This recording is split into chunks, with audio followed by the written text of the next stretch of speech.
बहुत समय पहले की बात है। एक गांव में मोहन नाम का एक दर्जी रहा करता था।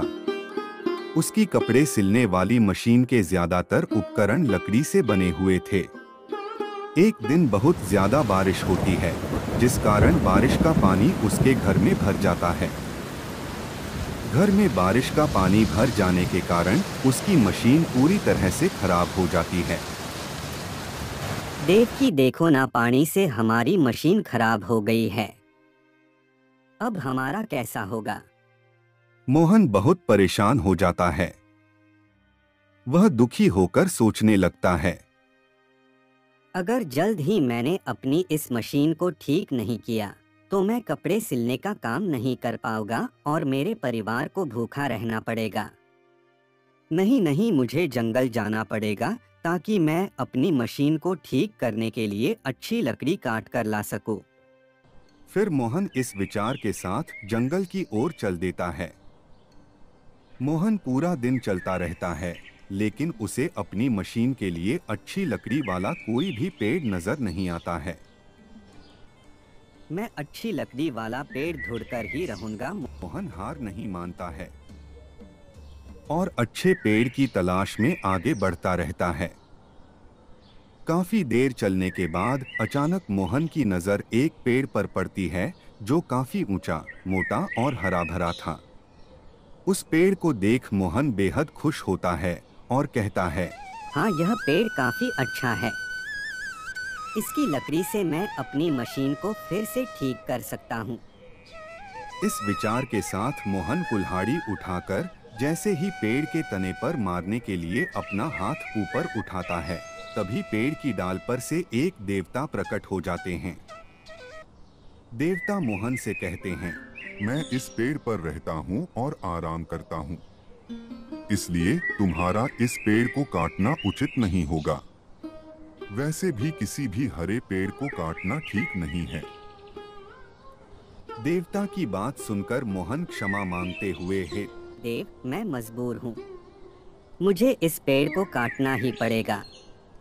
इस पेड़ की लकड़ी मेरी मशीन के लिए उत्तम है। बहुत ढूंढने के बाद मुझे यह पेड़ मिला है। अगर मैं इस पेड़ को नहीं काटूंगा तो मेरी मशीन खराब रह जाएगी और मैं कपड़े सिलने का काम नहीं कर पाऊंगा। इस वजह से मैं और मेरा परिवार भूखों मर जाएगा। मोहन की बात सुनकर देवता कहते हैं, मोहन, मैं तुम्हारे जवाब से खुश हूँ। तुम इस पेड़ को न काटो। इसके बदले तुम्हें जो वरदान चाहिए वो मांग सकते हो। मैं तुम्हारी इच्छा जरूर पूरी करूँगा। देवता से वरदान की बात सुनकर मोहन कुछ देर विचार करके कहता, हे देव, मैं वर के लिए अपने मित्र और पत्नी से राय लेना चाहता हूँ। इसलिए आप मुझे एक दिन का समय दीजिए। मोहन के आग्रह को देवता मान गए। ठीक है मोहन, मैं तुझे एक दिन विचार करने के लिए देता हूँ। एक दिन का समय लेकर मोहन अपने घर की ओर चल देता है। रास्ते में उसे उसका मित्र नाई मिलता है। अरे मोहन, कहाँ से आ रहे हो? बड़े चिंता में लग रहे हो। हाँ यार गोपी, नाई से मिलकर मोहन उसे देवता की वरदान वाली बात बताता है। वाह यार, तू तो नसीब वाला निकला। वरदान में तू एक राज्य मांग ले। तुम उस राज्य का राजा बन जाना और मैं उस राज्य का मंत्री बन जाऊंगा। फिर हमें कोई कष्ट नहीं होगा और हम आराम से अपनी जिंदगी बिता पाएंगे। नाई मित्र गोपी की बात पर मोहन कहता है, मित्र, तुम बिल्कुल ठीक कह रहे हो। इस बारे में एक बार मैं अपनी पत्नी से भी पूछ लूं, फिर मैं देवता से वरदान मांग लूंगा। पत्नी से राय मांगने की बात पर नाई कहता है, मित्र, तुम्हारी पत्नी काफी घमंडी और मूर्ख है, इसलिए तुम्हें उससे राय नहीं लेनी चाहिए। ऐसी स्त्री केवल अपने लाभ के बारे में ही सोचती है। मित्र, फिर भी वह मेरी पत्नी है, इसलिए मैं उसकी राय एक बार जरूर लूंगा। इतना कहते हुए मोहन अपने घर की ओर बढ़ जाता है। घर पहुंचकर मोहन, देवकी, मैं तुझे कुछ बताना चाहता हूँ। क्या हो? मोहन जंगल में घटी पूरी घटना अपनी पत्नी को बताता है। मैंने वरदान की बात मेरे खास मित्र गोपी को बताई। उसने कहा वरदान में मैं एक राज्य मांग लूं। मैं उस राज्य का राजा बन जाऊंगा और वह सेनापति। हम सब मजे से जीवन बिताएंगे। तुम बताओ देवकी, यह ठीक रहेगा? राज्य मांग कर कोई लाभ नहीं। राजा की कई जिम्मेदारियां होती है।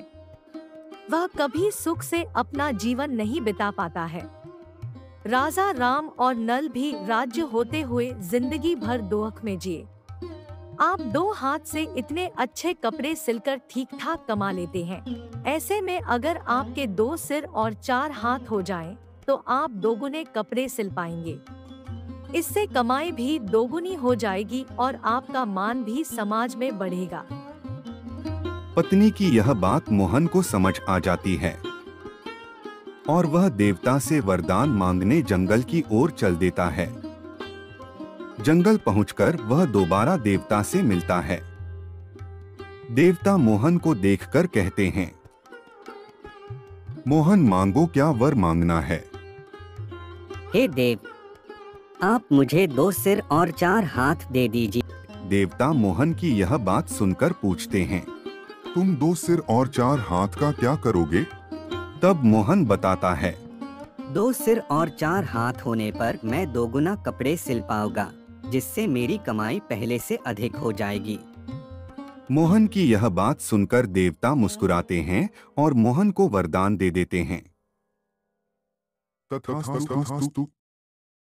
देवता का वरदान पाकर मोहन को 2 सिर और 4 हाथ हो जाते हैं। वरदान पाकर मोहन बहुत खुश होता है और अपने घर की ओर चल देता है। मोहन जैसे ही अपने गांव पहुंचता है तो गांव में खेल रहे बच्चे उसे देखकर डर जाते हैं। भागो